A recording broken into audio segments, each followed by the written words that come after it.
Shalom SKH Berian, selamat pagi, salam sukacita, salam sehat dari Miss.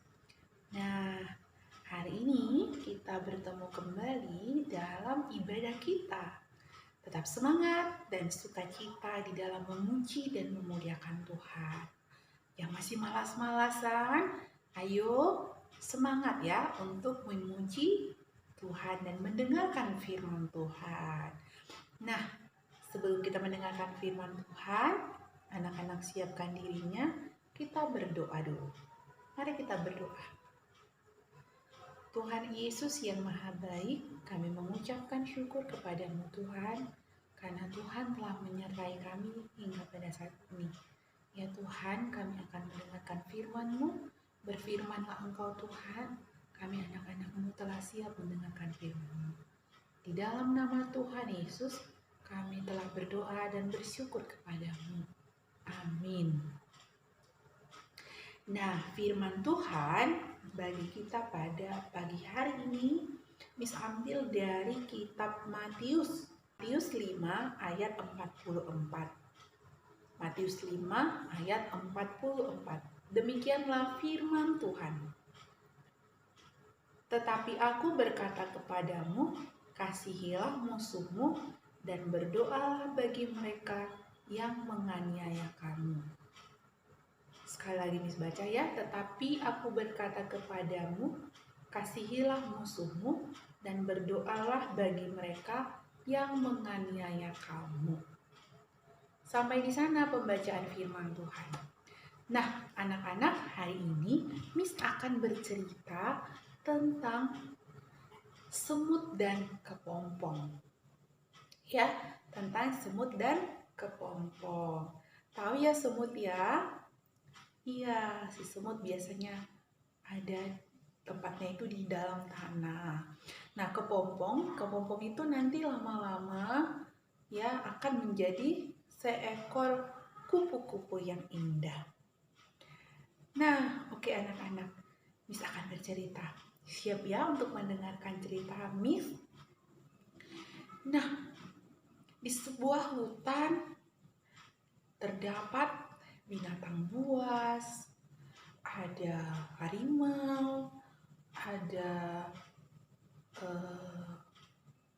singa, ada ular, ada kupu-kupu, ada capung, dan banyak lagi hewan yang ada di sana. Nah, suatu hari terjadilah angin yang begitu kencang, angin badai yang membuat bertumbangan pohon-pohon yang ada di hutan itu. Sehingga banyak juga hewan tidak bisa menyelamatkan dirinya. Ada yang tertimpa pohon, ya. Nah, sehingga mereka banyak yang tidak selamat. Nah, akan tetapi anak-anak, semut kan kecil.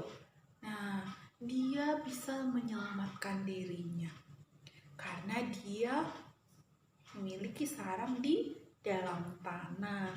Jadi, supaya tidak tertimpa oleh pohon-pohonan, dia pergi ke dalam tanah.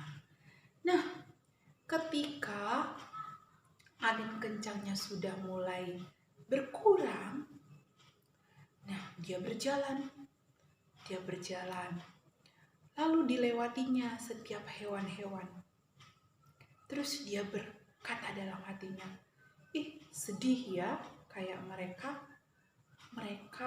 tidak bisa menyelamatkan dirinya. Kayak aku dong, aku bisa bebas berjalan kemana-mana. Senangnya bisa selamat.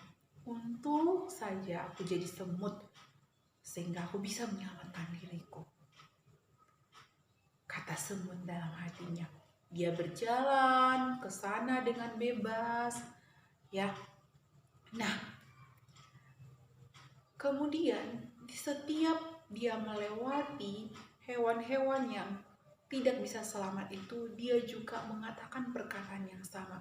Dia menyombongkan dirinya karena dia bisa menyelamatkan dirinya. Kemudian pada waktu itu dia bertemu dengan kepompong yang telah terjatuh dari dahan atau ranting atau daun ya. Dari daun dia jatuh ke tanah. Terus kepompong bilang, "Hai semut, bisa bantu aku?" Kata kepompong. Dengan sombongnya semut berkata, kasihan banget kamu, kasihan sekali kamu, tidak bisa menyelamatkan dirimu. Dia meninggalkan si kepompong itu, dia tidak mau menolong.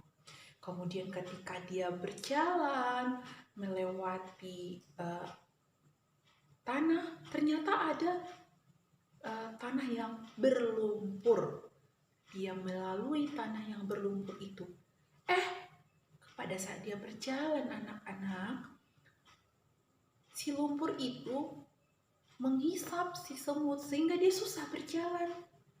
Nah, dia tidak bisa menggerakkan badannya lagi. Dia udah terjerat di sana. Wah, dia tidak bisa menyelamatkan dirinya lagi. Nah, kemudian lewatlah si kupu-kupu. Hai semut, kamu tidak bisa menyelamatkan dirimu ya. Kemudian dicarinya sekelilingnya. Di mana suara itu? Ternyata suara itu ada di atas. Ada seekor kupu-kupu yang indah sedang terbang dengan bahagianya. Kemudian dia melihat kupu-kupu itu. Lalu si kupu-kupu berkata, "Ini aku loh semut, si kepompong yang dulunya kamu tidak mau tolong," kata si kupu-kupu itu. Dia menarik nafas, lalu semut berkata, "Ya, aku sadar aku salah kepada kamu. Waktu itu aku tidak mau menolongmu. Aku sombong kepadamu, bahkan kepada hewan-hewan lain," kata si semut. "Tapi maukah engkau menolong aku?" Kemudian apa yang dilakukan kupu-kupu itu? Nah, si kupu-kupu itu anak-anak mau menolong semut itu tadi. Kemudian semut itu bisa selamat. Lalu semut mengucapkan terima kasih kepada si kupu-kupu. "Terima kasih ya kupu-kupu karena sudah menolong aku." Kemudian si kupu-kupu berkata, "Tidak apa-apa. Memang sudah kewajiban kita untuk saling menolong." Nah, demikian cerita Miss hari ini. Nah, dari cerita Miss, apa yang mau disampaikan firman Tuhan? Bahwa kita itu membutuhkan orang lain. Ketika kita bisa menolong orang lain yang sedang kesulitan, maka kita sebaiknya menolong mereka. Karena suatu saat mungkin saja kita juga akan membutuhkan pertolongan. Jadi anak-anak Miss hendaknya juga tidak, apalagi pesannya, hendaknya tidak mengingat kesalahan yang dilakukan oleh orang lain kepada kita. Bahkan kita memaafkan serta mendoakan musuh kita, seperti firman Tuhan kepada kita, mengingatkan kita agar kita mengasihi musuh, bahkan berdoa bagi mereka. Nah, selamat melakukan firman Tuhan ya anak-anak Miss. Tetap semangat dan sukacita. Tuhan Yesus memberkati. Kita berdoa. Ya Allah Bapa kami di surga, terima kasih buat firman Tuhan pada hari ini yang mengingatkan kami untuk boleh saling mengasihi, saling membantu sesama kami, agar kami di dalam kehidupan kami ini Tuhan selalu melakukan yang sesuai dengan firman Tuhan. Kami serahkan hidup kami, orang tua kami, semua orang yang kami kasihi ke dalam tangan pengasihan-Mu. Dalam nama Tuhan Yesus kami berdoa. Amin.